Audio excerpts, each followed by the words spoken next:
Hello students, कैसे बेटा आप सब। बेटा जो आज हम आपके लिए लेके आए दैट इज कोऑर्डिनेट ज्योमेट्री। ठीक है, क्लास 9th वाली लेके आए।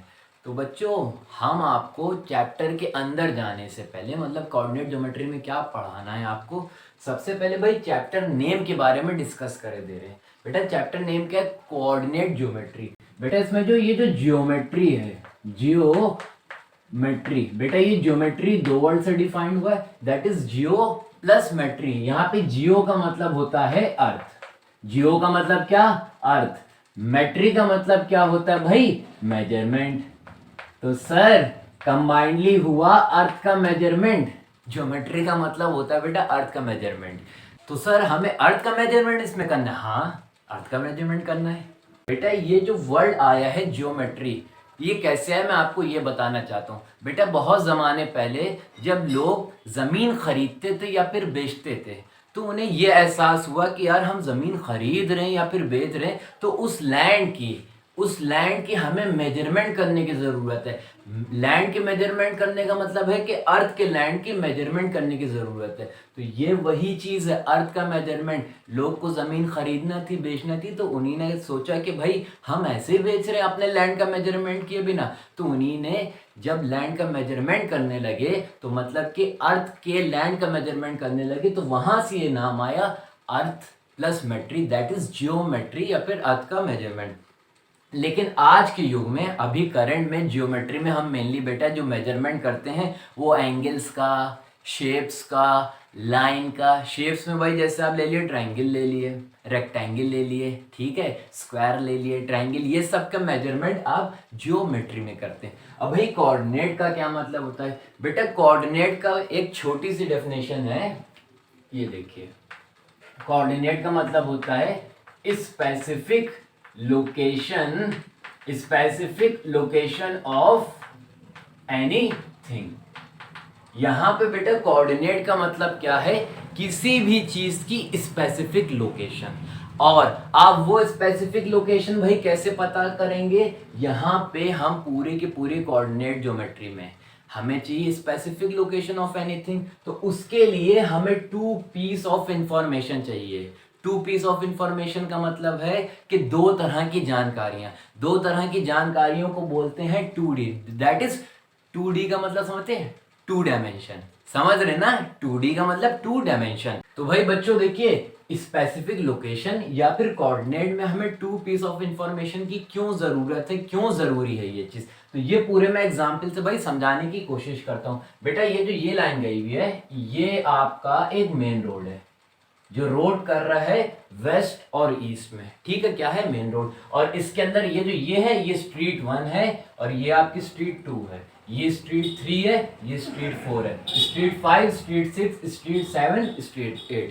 ठीक है, मेन रोड है और ये सब जो आपको देख रहे हैं ये सब स्ट्रीट है। और इस पे ये जो लेबलिंग हुई है 1 2 3 4 5, ये सब हाउस नंबर है। ठीक है, हाँ सर, ये मेन रोड और ये सब क्या है? स्ट्रीट। और स्ट्रीट पे जो नंबर मेंशन है ये किसी भी पर्सन के, ये क्या है? हाउस नंबर है। अब हम आपसे भाई एक क्वेश्चन कर रहे हैं कि मुझे मिसेस शर्मा का घर ढूंढना, to look for Mrs Sharma. लेकिन आपके पास you have only one reference point, आपके पास सिर्फ एक इंफॉर्मेशन है कि वो स्ट्रीट नंबर 2 पे रहती है। आपको मिसेस शर्मा का घर ढूंढना है, लेकिन आपके पास सिर्फ एक पीस ऑफ इंफॉर्मेशन है या वन रेफरेंस पॉइंट है कि वो स्ट्रीट नंबर 2 पे रहती है। तो भाई स्ट्रीट नंबर 2 ये है, आप क्या उसका घर इजीली फाइंड कर लेंगे? सर नहीं फाइंड कर पाएंगे। स्ट्रीट नंबर 2 में 5 हाउस हैं, तो उनका हाउस कौन सा हो सकता है? सर नहीं समझ में आ रहा है, ये चीज इजी नहीं होगी। तो बेटा यहाँ पे यही बताना चाह रहे हैं, will you able to find her easily, क्या आप उनका घर इजिली फाइंड कर लेंगे कि आपके पास सिर्फ एक पीस ऑफ इंफॉर्मेशन है कि वो स्ट्रीट नंबर 2 पे रहते हैं? आप कहेंगे नहीं सर, इजिली उनका घर मैं फाइंड नहीं कर सकता। क्यों? क्योंकि मुझे भाई हाँ स्ट्रीट के साथ, स्ट्रीट नंबर के साथ उनका घर का भी नंबर पता होने चाहिए। यानी आपको कितनी इंफॉर्मेशन चाहिए?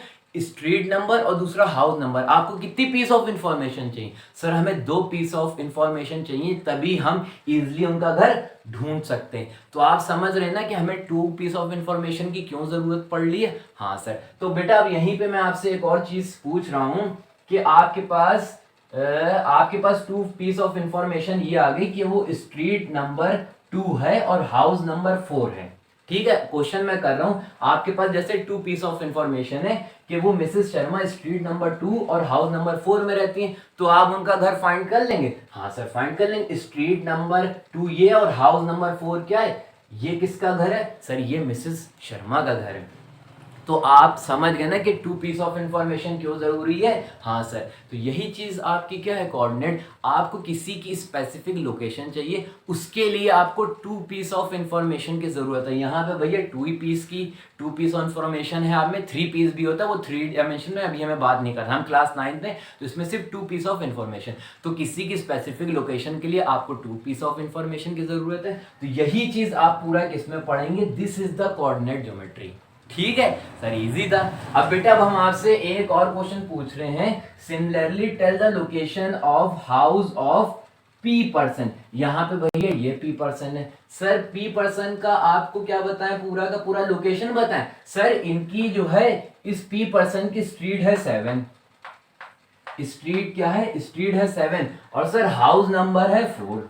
हाउस नंबर क्या है, हाउस नंबर है 4। तो पी पर्सन की आपने एग्जैक्टली लोकेशन या स्पेसिफिक लोकेशन कैसे निकाली सर, एक ये इंफॉर्मेशन है, एक ये किससे सर, 2 पीस ऑफ इंफॉर्मेशन से। भाई बच्चों ये बहुत अच्छे से आप लोग के समझ में आ गया ना। अभी 2 तरह के मैं और एग्जाम्पल दूंगा, ठीक है। अगर आपको बेटा ये सब नोट करना है तो पहले से आप लोग नोट कर लिए जल्दी से। तो वही बच्चों हम लोग एक और एग्जाम्पल आपके लिए लेके आए। बेटा ये एक शीट ऑफ पेपर है, ठीक है। मैं आपसे कह रहा हूँ इस पे आप कहीं पे एक डॉट मारिए, डॉट लगाइए। तो मान लिया आपने वो डॉट यहाँ पे लगा दिया, ठीक है, शीट ऑफ पेपर पे। अब मैं आपसे ये कह रहा हूँ इस डॉट की एग्जैक्ट पोजीशन बताइए।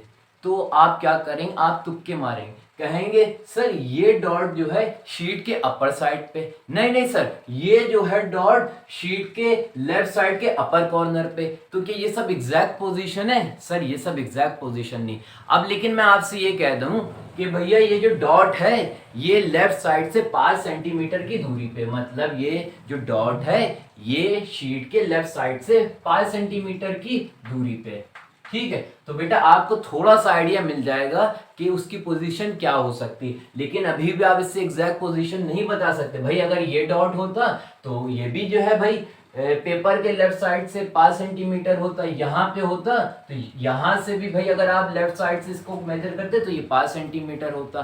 तो अभी भी आप एग्जैक्ट उसका नहीं बता पाएंगे। लेकिन मैं अब आपको एक और भाई इंफॉर्मेशन दे दूं कि वो जो डॉट है वो बॉटम लाइन से 9 सेंटीमीटर अबव है। ये रही आपकी भाई बॉटम लाइन, इससे ये कितने सेंटीमीटर अबव है, 9 सेंटीमीटर। तो भाई अगर आपके पास के लेफ्ट साइड से कितनी दूरी पे है, ठीक है, और बॉटम लाइन से कितनी दूरी पे है या कितनी ऊंचाई पे, अगर आपको ये 2 इंफॉर्मेशन पता चल गई तो आप एग्जैक्टली बता सकते हैं कि उस डॉट की पोजीशन क्या है। भाई अब मैं किसी से भी कहूं कि भाई एक डॉट है वो पेपर के लेफ्ट साइड से 9 सेंटीमीटर, सॉरी पेपर के लेफ्ट साइड से 5 सेंटीमीटर और पेपर के बॉटम से 9 सेंटीमीटर अबव है, तो हर इंसान यहीं पे ही डॉट लगाएगा। समझ रहे ना। तो बेटा हमें क्या इस चीज से पता, एग्जाम्पल से पता चला कि हमें 2 पीस ऑफ इंफॉर्मेशन चाहिए थी। यहाँ पे कितनी, 2 पीस ऑफ इंफॉर्मेशन चाहिए थी इस डॉट की पोजीशन निकालने के लिए। पहली distance of dot from left side, distance of dot from left side, और दूसरी क्या थी भाई, दूसरी थी distance of dot above the bottom line. हमें यहाँ पे 2 पीस ऑफ इंफॉर्मेशन चाहिए थी, लेफ्ट साइड से डॉट की दूरी और बॉटम लाइन से डॉट की दूरी, 2 पीस ऑफ इंफॉर्मेशन हुई ना। हाँ सर, तो आप ये कह सकते हैं, आप इसकी एग्जैक्ट पोजीशन आपने कैसे निकाली, वी नीड, हमें मतलब अगर आपको किसी भी डॉट या कोई भी अदर चीज है उसकी एग्जैक्ट पोजीशन चाहिए तो आपको 2 इंडिपेंडेंट इंफॉर्मेशन की जरूरत है। कितनी piece of information, 2 independent information, ठीक है। 2 पीस ऑफ इंफॉर्मेशन कह लिए या 2 इंडिपेंडेंट इंफॉर्मेशन कह लिए। तो बेटा ये सारी चीज आपके समझ आ रही ना। ये 2 पीस ऑफ इंफॉर्मेशन का मतलब है 2D, 2 डायमेंशन। समझ आ गया बेटा। अगर नोट करना नोट करिए, एक और एग्जाम्पल है वो भी बताता हूं जल्दी से आप लोगों को। तो वही स्टूडेंट, अब हम आपके पास भाई एक और एग्जाम्पल लेके आए हैं सिटिंग प्लान। क्लास में जो भाई क्लासरूम में सिटिंग प्लान होता है उसका एग्जाम्पल। बेटा सबसे पहले भाई मैंने आपको एग्जाम्पल दिया एड्रेस वाला, ठीक है, कि उसमें भाई 2 पीस ऑफ इंफॉर्मेशन चाहिए रहती। फिर मैंने आपको जो है पीस ऑफ पेपर पे डॉट वाला एग्जाम्पल दिया।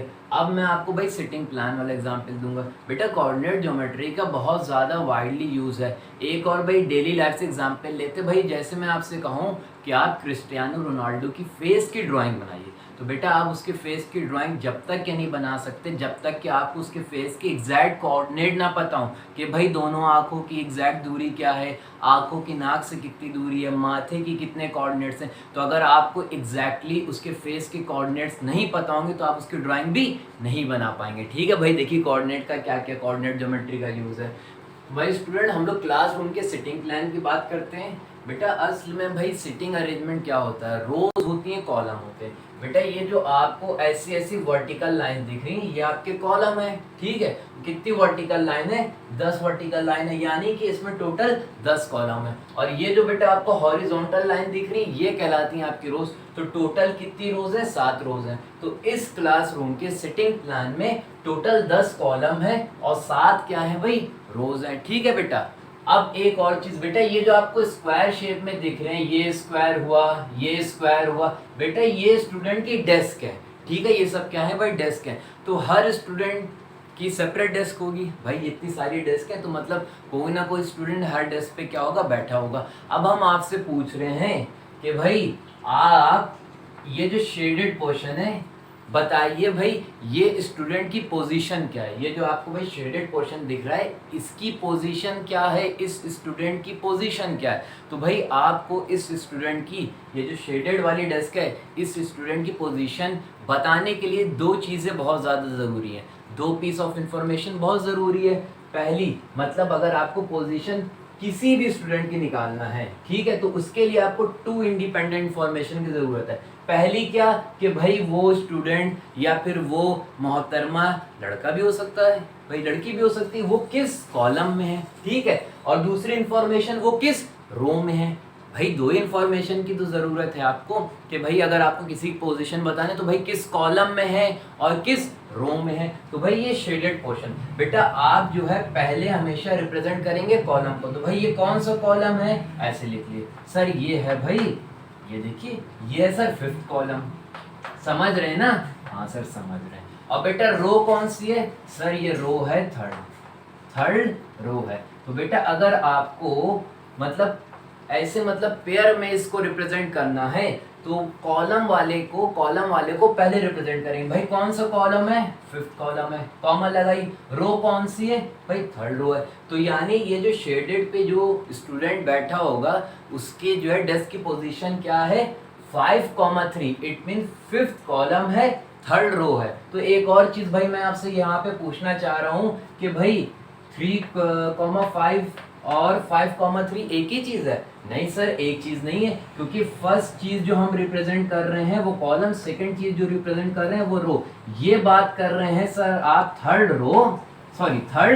थर्ड कॉलम और 5th रो, यानी कि 5,3 का मतलब है 5th कॉलम 3rd रो, 3,5 का मतलब है 3rd कॉलम 5th रो। यानी कि ये और ये चीज एग्जैक्टली एक दूसरे से भाई क्या है, डिफरेंट है। तो भाई देखिए यहाँ पे एस फॉर सोनिया कोई है स्टूडेंट, हम पूछ रहे हैं इसकी पोजीशन क्या है। तो आप पोजीशन कैसे बताएंगे, पहले किसको रिप्रेजेंट करेंगे, कॉलम। तो भाई इनका कॉलम कौन सा सर, 4th कॉलम है। और सर रो, इनकी रो क्या है सर, रो 1 है। यानी कि सोनिया के पोजीशन क्या 4th कॉलम में है, 1st रो में है। कोई भी दिक्कत सर, कोई दिक्कत नहीं। और बेटा यहाँ पे ये जो टी है ये टीचर डेस्क है, ठीक है। और यहाँ पे ये जो ऐसा ये भाई कोई सोनिया मैडम थी, और ये जो टी है ये भी एक डेस्क है, ये टीचर डेस्क है। ये इसके अरेंजमेंट भाई टीचर हैं, बड़ा उनका रुतबा है, तो वो आपके सेटिंग प्लान के अंदर नहीं आती हैं। वो भैया बाहर बैठी होती, देखती हैं कौन भैया पढ़ाई कर रहा है, कौन एग्जाम में चीटिंग कर रहा है, ठीक है। तो वो इस प्लान का हिस्सा नहीं होती है। ये टीचर एज अ क्या है भाई, ऑब्जर्वर है कि भाई हर स्टूडेंट अपनी जगह पे सही से बैठा है या नहीं बैठा है।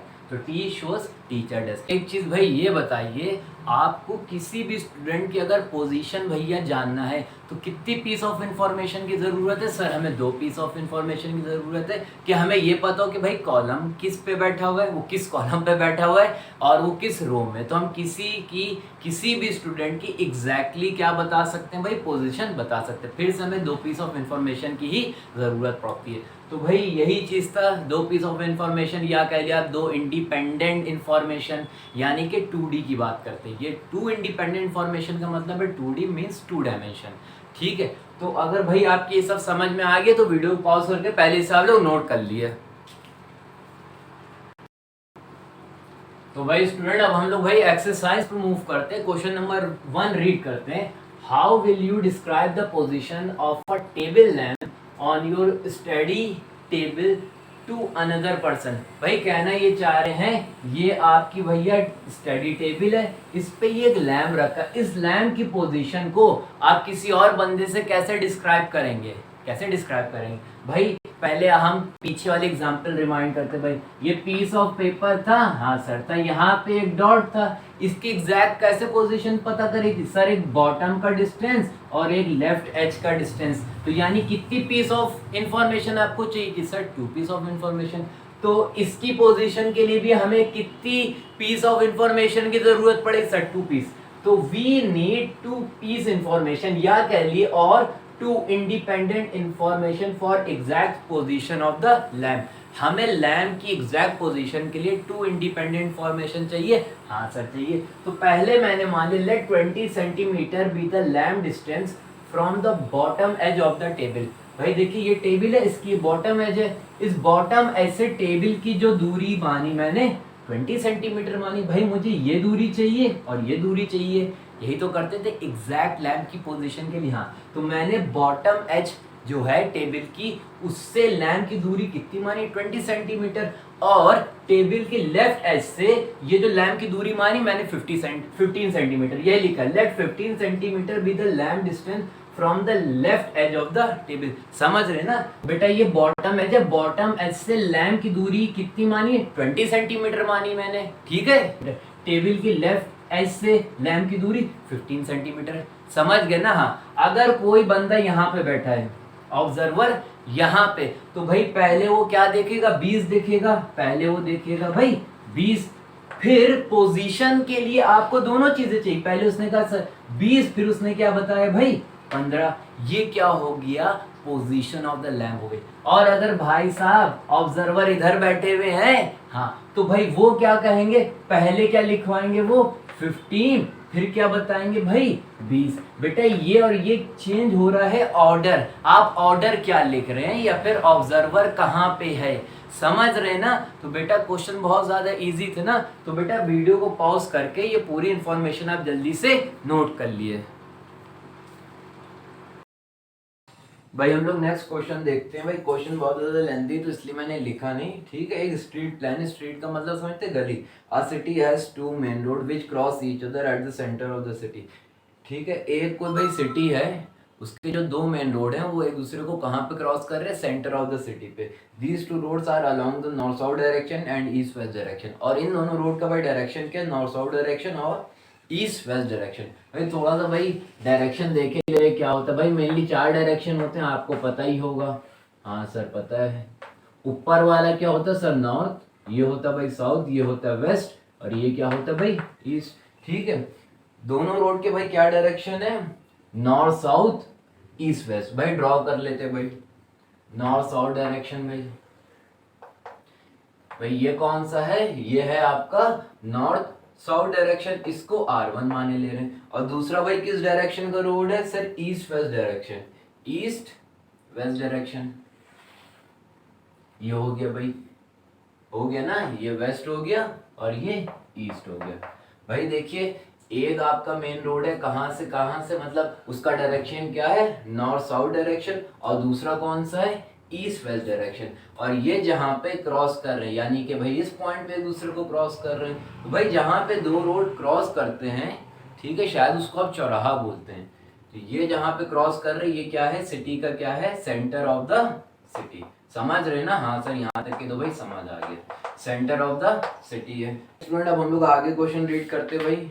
आगे का क्वेश्चन है, all the other street of the city run parallel to this road and are 200 metre apart, there are 5 street in each direction. भाई कहना ये चाह रहे हैं कि बेटा अगर कोई सिटी है, नॉर्मल सी बात बताई, तो उसके अंदर सिर्फ मेन रोड तो होंगे नहीं, गलियां भी होंगी, स्ट्रीट। तो कह रहे हैं इन दोनों मेन रोड के पैरेलल 5-5 स्ट्रीटें हैं, ठीक है, पैरेलल 5-5 स्ट्रीटें, और उन स्ट्रीटों के बीच में जो गैप है 200 मीटर का है। तो भाई हम पहले किसके पैरेलल बना ले, हम पहले बनाए ले रहे हैं नॉर्थ साउथ डायरेक्शन के पैरेलल। तो भाई जो हम पैरेलल बनाएंगे वो किसके डायरेक्शन में होंगी? सर ये भी नॉर्थ साउथ डायरेक्शन में होंगी ना, ये भी नॉर्थ साउथ डायरेक्शन में होंगी। और कितनी स्ट्रीट पैरेलल? सर 5, 1 हो गई,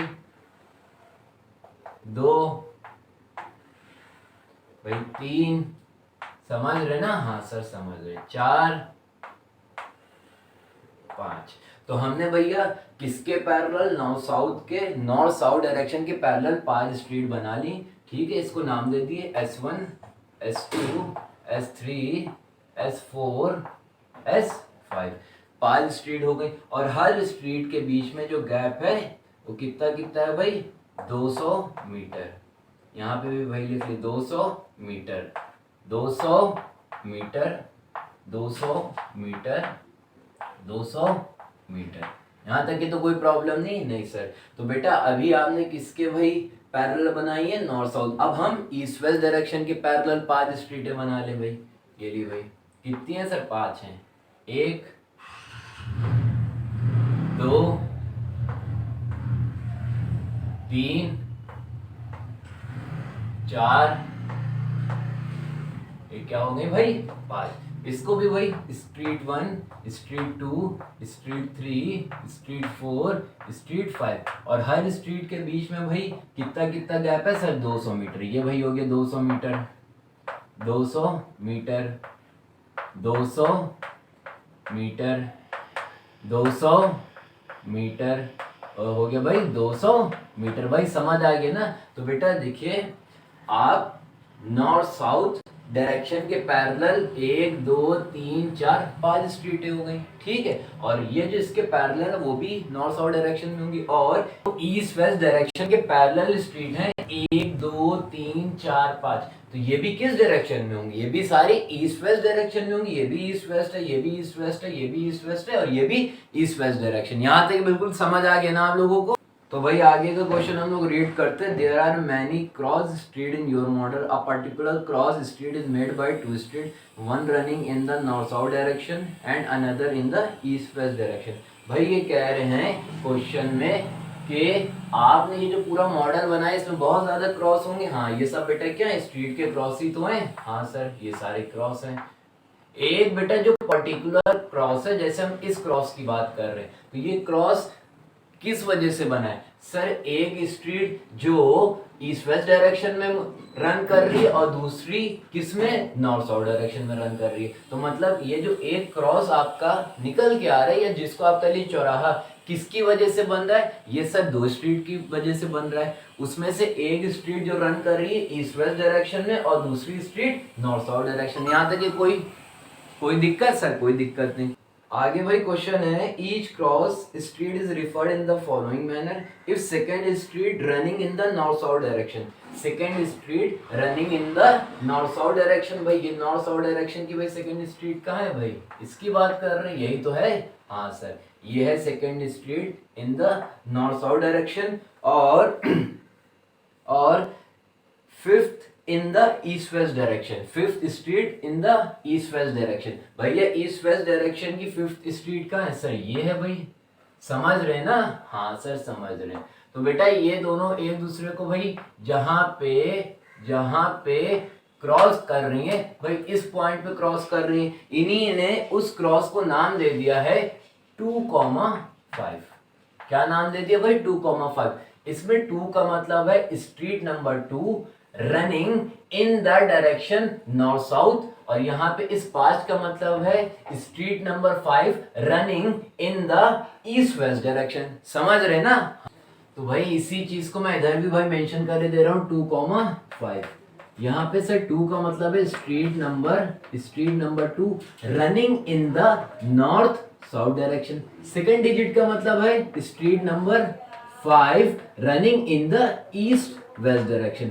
बेटा ये जो फर्स्ट डिजिट है ये भाई स्ट्रीट किसकी डायरेक्शन की होगी, नॉर्थ साउथ डायरेक्शन की। ये जो सेकंड डिजिट है ये स्ट्रीट किस डायरेक्शन की होगी, ईस्ट वेस्ट डायरेक्शन की। समझ रहे ना? हाँ सर। यूजिंग दिस कन्वेंशन, यही सिमिलर तरीका यूज करिए और बताइए कि 4,3 क्या दर्शा रहा है। 4,3 क्या दर्शा रहा है सर? यहाँ पे 4 का मतलब है भाई स्ट्रीट नंबर 4। बेटा यहाँ पे 2 का मतलब था स्ट्रीट नंबर 2। तो भाई फर्स्ट डिजिट हमने बताए थे किस डायरेक्शन में, नॉर्थ साउथ डायरेक्शन में। यही कन्वेंशन आपको इसमें भी यूज करना है। तो भाई जो फर्स्ट डिजिट की स्ट्रीट है वो किस डायरेक्शन में होगी, इसमें भी सर नॉर्थ साउथ में होगी। और सेकंड डिजिट की जो स्ट्रीट थी वो किसमें, ईस्ट वेस्ट डायरेक्शन में। इस 3 का मतलब है स्ट्रीट नंबर 3 कौन से डायरेक्शन में सर, ईस्ट वेस्ट डायरेक्शन में। फर्स्ट डिजिट मतलब अगर फर्स्ट डिजिट है तो वो स्ट्रीट होगी नॉर्थ साउथ डायरेक्शन में, अगर सेकंड डिजिट है वो स्ट्रीट होगी ईस्ट वेस्ट डायरेक्शन में। समझ रहे ना? तो बेटा इसको अब आप लोकेट करिए। किस चीज की बात कर रहे, स्ट्रीट नंबर 4 इन नॉर्थ साउथ डायरेक्शन। भाई नॉर्थ साउथ डायरेक्शन की स्ट्रीट नंबर 4 भाई ये है, हाँ सर ये है। और street number 3 in the east west direction, east west direction की भाई स्ट्रीट नंबर 3 ये है, हाँ सर। तो भैया ये दोनों कहाँ पे मीट कर रही है, यहाँ पे मीट कर रही है। इसका नाम क्या है, इसका नाम है भाई 4,3। कोई प्रॉब्लम सर? कोई प्रॉब्लम नहीं भाई। इसी का सेकंड पार्ट है, ये बताइए 3,4 क्या रिफर है, इससे आपको क्या समझ में आ रहा है? तो भाई फर्स्ट डिजिट का क्या मतलब है, स्ट्रीट नंबर 3 फर्स्ट डिजिट कौन सा डायरेक्शन की होती है सर, नॉर्थ साउथ। और यहाँ पे 4 का मतलब है sir street number 4 in the second digit की स्ट्रीट का क्या मतलब है, ईस्ट वेस्ट डायरेक्शन। भाई इसको भी जल्दी से हम लोग लोकेट करते हैं। नॉर्थ साउथ डायरेक्शन की street number 3, north south direction की स्ट्रीट नंबर 3 भाई ये है, हाँ सर ये है, ठीक है। और इस ईस्ट वेस्ट डायरेक्शन की स्ट्रीट नंबर 4 भाई, ईस्ट वेस्ट डायरेक्शन की स्ट्रीट नंबर 4 भाई ये है। कोई भी प्रॉब्लम सर? कोई प्रॉब्लम नहीं। तो ये दोनों भाई जो है यहाँ पे एक दूसरे को क्रॉस कर रहे, इसका क्या नाम दिया, इसका नाम दिया भाई 3,4। कोई प्रॉब्लम सर? कोई प्रॉब्लम नहीं। यहाँ पे इस 4 का मतलब है street number 4 in the north south direction. इस 3 का मतलब है street number 3 in the east west direction. यहाँ पे 3 का मतलब है street number 3 in the north south direction. इस 4 का मतलब है street number 4 in the east west direction. ठीक है बच्चों? हाँ बेटा यहाँ पे हमने नॉर्थ साउथ रोड को R1 लिया था, यहाँ पे आप ईस्ट वेस्ट रोड को R2 ले लिया। ठीक है, अब आपको समझ में आ गया हो तो वीडियो पॉज करके बेटा जल्दी से सब लोग नोट करिए।